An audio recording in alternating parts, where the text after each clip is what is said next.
Assalamualaikum warahmatullahi wabarakatuh. Perkenalkan, nama saya Aldi Rahmanuddin dengan NIM 12480300045, kelas Sosiologi B semester 1. Saya kali ini akan memaparkan materi-materi yang sudah dipelajari dari semester 1 ini. Yang pertama tentang fungsi dan ragam bahasa Indonesia. Yang kedua membaca dan menyimak. Yang ketiga ringkasan, ikhtisar dan resensi. Lalu yang keempat adalah diksi. Yang kelima paragraf. Nah, saya sekarang akan membahas materi yang pertama, yaitu fungsi dan ragam bahasa Indonesia. Saya akan membahas tentang fungsi bahasa Indonesia dulu. Di antaranya yaitu sebagai alat untuk berkomunikasi, yang kedua alat untuk mengekspresikan diri, yang ketiga alat untuk berintegrasi dan beradaptasi sosial, yang keempat adalah alat untuk kontrol sosial. Nah, fungsi bahasa sebagai alat untuk berkomunikasi yaitu untuk menyampaikan dan menerima informasi. Karena cara yang paling efektif untuk menyampaikan pikiran dan maksud tujuan kepada orang lain itu adalah dengan cara kita berkomunikasi, seperti itu.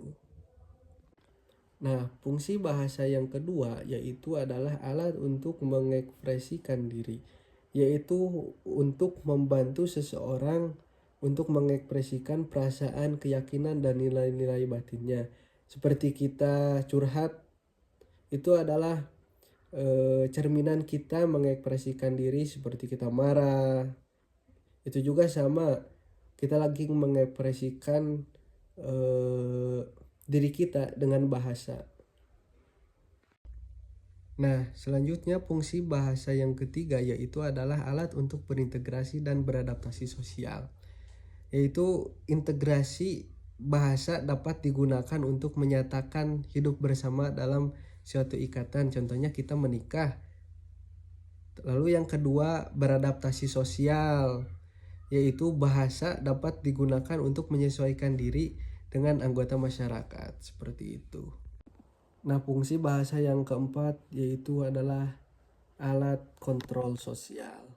Bahasa berfungsi sebagai alat kontrol sosial karena dapat mempengaruhi sifat dan pendapat orang lain.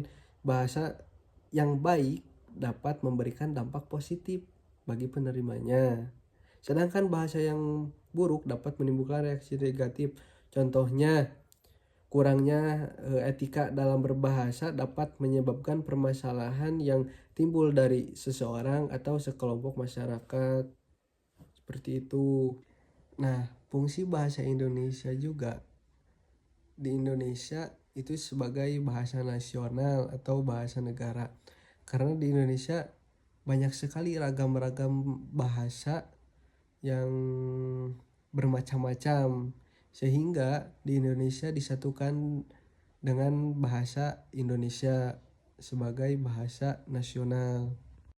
Nah, setelah kita membahas fungsi bahasa Indonesia, selanjutnya kita akan membahas tentang ragam bahasa Indonesia. Dalam materi yang kemarin telah dipelajari itu, ragam bahasa dibagi menjadi dua, yaitu berdasarkan cara berkomunikasi, dan yang kedua berdasarkan situasi pemakaian. Nah, ragam bahasa berdasarkan cara berkomunikasi itu terbagi menjadi dua lagi, yaitu ragam lisan dan ragam tulisan. Ragam lisan contohnya seperti berbicara, berpidato, berdiskusi, dan berdebat. Nah, lalu contoh secara tulis yaitu menulis surat, menulis laporan, menulis artikel, menulis makalah, menulis jurnal, dan lain sebagainya. Nah, yang kedua itu berdasarkan situasi pemakaian. Situasi pemakaian itu terbagi menjadi tiga, yaitu yang pertama ragam formal, yang kedua ragam semi formal, yang ketiga ragam non formal. Nah, ragam formal biasanya digunakan contohnya seperti ragam formal lisan, seperti berpidato, berdiskusi formal, berdebat resmi, serta berceramah ilmiah. Itu menggunakan ragam bahasa formal. Nah, kalau contoh ragam formal tulis itu seperti menulis surat resmi, menulis makalah, jurnal, proposal, dan lain sebagainya. Nah, selanjutnya ragam semi formal. Contohnya seperti para atlet Indonesia yang mengharumkan nama Indonesia disambut dengan euforia. Kalimat yang termasuk kepada ragam semi formal itu karena terdapat kata baku yaitu kata atlet. Nah, selanjutnya ragam non formal. Itu contohnya seperti kita berbicara sehari-hari di rumah, bercerita, mengobrol, atau memberi barang dan memesan barang. Nah, untuk contoh di tulisan itu seperti menulis surat kepada teman, kepada pacar, atau curahan hati di media sosial itu merupakan contoh ragam tulis non formal. Nah, selanjutnya setelah kita selesai pada materi yang pertama, kita memasuki materi yang kedua, yaitu membaca dan menyimak. Pengertian membaca yaitu adalah proses yang dilakukan serta digunakan untuk memperoleh pesan yang hendak disampaikan oleh penulis. Nah, membaca ini juga memiliki tujuan, yaitu untuk yang pertama memperoleh informasi dan yang kedua untuk memahami makna bacaan. Nah, selanjutnya dalam membaca itu juga ada teknik. Nah, dalam membaca ini memiliki 3 macam, yaitu yang pertama scanning, yang kedua skimming, dan yang ketiga SQ3R. Nah, yang pertama yaitu scanning. Scanning itu adalah memindai. Jadi digunakan untuk mendapatkan suatu informasi dengan cepat dan akurat. Nah, lalu contohnya yaitu adalah seperti mencari nomor, mencari kata pada kamus, dan jadwal kuliah, dan lain sebagainya.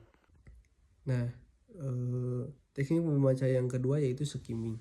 Skimming itu untuk menyerap informasi penting dan memahami topik bacaan, bagian penting, fakta, dan opini. Nah, untuk memperoleh kesan umum dari suatu buku, artikel, atau tulisan singkat, lalu menemukan hal tertentu dari suatu bahan bacaan dan menemukan bahan yang diperlukan dalam perpustakaan. Nah, selanjutnya yaitu SQ3R. SQ3R ini berfungsi untuk digunakan untuk memahami isi buku dengan baik. SQ3R ini memiliki beberapa tahapan, yaitu pertama survei bacaan, yang kedua question, itu adalah mengajukan pertanyaan, dan yang ketiga itu read, membaca, dan yang keempat itu adalah recall. Lalu yang kelima review, membaca ulang buku, seperti itu. Nah, selanjutnya kita memasuki materi menyimak. Menyimak itu adalah memperhatikan dengan seksama apa yang diucapkan oleh penutur untuk mendapatkan suatu informasi. Nah, menyimak ini memiliki tingkatan, diantaranya yaitu mendengar, menginterpretasi, mengevaluasi, dan memberi reaksi. Nah, cara untuk menjadi pendengar yang aktif itu memiliki tujuan yang jelas dalam menyimak, menuliskan pertanyaan saat tidak mengerti dalam penjelasan penutur, serta memperhatikan kata kunci yang diutarakan penutur sebagai penanda. Nah, dalam menyimak ini ada beberapa tantangan yang sering kita hadapi, yaitu perhatian kita sering terbagi ketika kita menyimak, tidak fokus, ada gangguan, dan tidak mengindahkan pesan yang disampaikan oleh yang berbicara, lalu penilaian yang terburu-buru sehingga kita tidak serius dalam menyimak dan kurang pendengaran. Nah, sekarang kita masuk kepada materi yang ketiga, yaitu ringkasan, ikhtisar, dan resensi. Nah, ringkasan itu adalah memendekkan suatu bacaan dengan mengambil intisari tanpa mengubah struktur wacana. Nah, tujuannya yaitu untuk membantu pembaca mengetahui isi buku yang tebal atau karangan panjang dalam waktu yang singkat.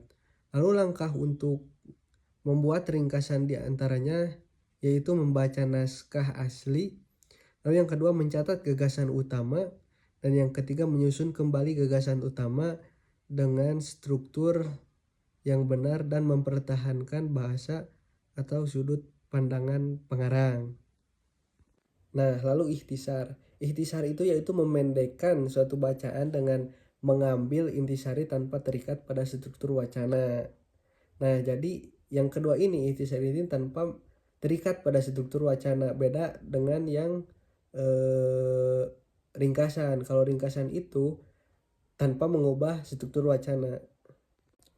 Nah, ikhtisar ini juga memiliki tujuan yaitu untuk membantu pembaca mengetahui isi buku tebal atau karangan yang panjang dalam waktu yang singkat.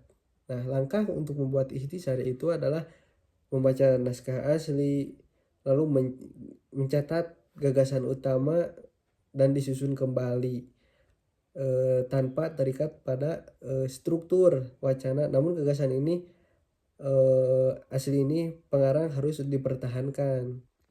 Nah, selanjutnya yang ketiga yaitu resensi. Resensi ini adalah karangan yang berisi penilaian terhadap suatu karya tulis. Nah, resensi ini juga memiliki tujuan yaitu untuk memotivasi pembaca untuk membaca buku yang asli, memberi informasi kelayakan suatu buku, dan memberi kritik, koreksi, dan memaparkan kelebihan dan kekurangan buku, menjadi penghubung antara keinginan pembaca dan penulis. Nah, kriteria utama untuk menjadi seorang resentator itu adalah harus memiliki penilaian yang jujur. Lalu yang kedua, penilaian itu harus objektif dan memiliki pengetahuan yang luas mengenai topik yang dibahas dalam karya yang akan diresensi dan menggunakan diksi atau pilihan kata yang tepat. Nah, adapun unsur-unsur yang perlu diresensi yaitu jenis buku, identitas buku, tujuan pengarang buku, dan keunggulan dalam dan kelemahan buku. Nah, selanjutnya kita memasuki ke dalam materi yang keempat yaitu diksi. Pengertian diksi adalah hasil dari proses memilih kata tertentu untuk dipakai dalam kalimat, alinea, dan wacana. Pemilihan kata dapat dilakukan bila tersedia jumlah kata yang artinya hampir sama atau bermiripan. Untuk memilih kata yang tepat diperlukan analisis dan pertimbangan tertentu. Nah, tapi harus diingat juga sebuah kata memiliki nilai, rasa, dan nuansa makna yang membedakan. Nah, syarat ketepatan dalam pemilihan kata yaitu yang pertama konotasi dengan denotasi, yang kedua sinonim, yang ketiga kata-kata yang mirip, yang keempat kata-kata abstrak, yang kelima kata penghubung yang berpasangan, dan yang keempat kata umum dan kata khusus. Nah, ketepatan dan kesesuaian dalam pemilihan kata ini sangat menentukan gaya bahasa. Nah, selanjutnya yaitu faktor yang mempengaruhi tampilan bahasa dalam berkomunikasi. Poin yang pertama yaitu cara dan media komunikasi, yaitu seperti lisan atau tulisan, langsung atau tidak langsung, media cetak atau elektronik. Nah, bidang ilmu, contohnya seperti filsafat, sastra, hukum, kedokteran, agama, MIPA, dan lain-lainnya. Langsung poin ketiga yaitu situasi, contohnya seperti formal, semi formal, dan non formal. Selanjutnya halayak, seperti umur, jenis kelamin, tingkat pendidikan, dan situasi sosial. Yang selanjutnya yaitu tujuan, yaitu untuk membangkitkan emosi, humor, informasi, dan pencapaian-pencapaian kita yang akan dituju di masa depan. Nah, selanjutnya idiom. Idiom ini adalah ungkapan bahasa yang artinya tidak secara langsung dapat dijabarkan dari unsur-unsurnya. Contohnya seperti gulung tikar, adu domba, muka tembok. Nah, selanjutnya ungkapan idiomatik. Ungkapan idiomatik ini adalah pasangan kata yang selalu muncul bersamaan sebagai perasa. Contohnya pasangan serasi dalam bahasa Indonesia bertemu dengan dibacakan oleh bukan idiom melainkan ungkapan yang berperilaku seperti idiom atau sama dengan ungkapan idiomatik. Nah, selanjutnya kita memasuki kepada materi yang kelima yaitu paragraf. Paragraf sendiri memiliki pengertian yaitu paragraf adalah satuan dasar tulisan yang lebih panjang dari kalimat tetapi lebih pendek dari tulisan secara keseluruhannya. Paragraf adalah sekelompok kalimat yang mengembangkan satu gagasan. Paragraf juga mencakupi satu kalimat topik yang memuat gagasan dan diikuti oleh kalimat tambahan yang memperluas, memperjelas, menganalisis, atau menerangkan kalimat topik. Nah, poin yang selanjutnya yaitu ciri-ciri paragraf, diantaranya satu, gagasan utama tertuang dalam kalimat topik. Yang kedua, beberapa informasi tertuang dalam kalimat penjelas atau kalimat pengembang. Lalu yang ketiga, bentuk visual paragraf ditandai oleh perenggangan baris antar kelompok kalimat atau penjorokan ke dalam baris pertama kelompok kalimat tersebut. Nah, poin selanjutnya yaitu kalimat topik. Kalimat topik itu biasanya berada di awal, kalau tidak ya berada di akhir, dan bisa juga berada di awal dan di akhir. Manfaat kalimat topik yaitu penulis mengontrol paragraf yang ditulisnya dan pembaca mempermudah memahami isi bacaannya. Nah, ciri paragraf yang baik yaitu memiliki kesatuan, kepaduan, dan kelengkapan. Kesatuan ini fokus pada gagasan utama dan gagasan sederhana. Sedangkan kepaduan itu kata kunci, lalu kata ganti, dan kata transisi atau konjungsi. Alhamdulillah telah selesai pemaparan materi dari materi pertama hingga materi kelima. Mohon maaf jika pemaparan materi saya ini banyak kesalahannya ataupun kurang jelas. Sekian pemaparan materi dari saya. Wallahu muwaffiq ila aqwamit thoriq. Assalamualaikum warahmatullahi wabarakatuh.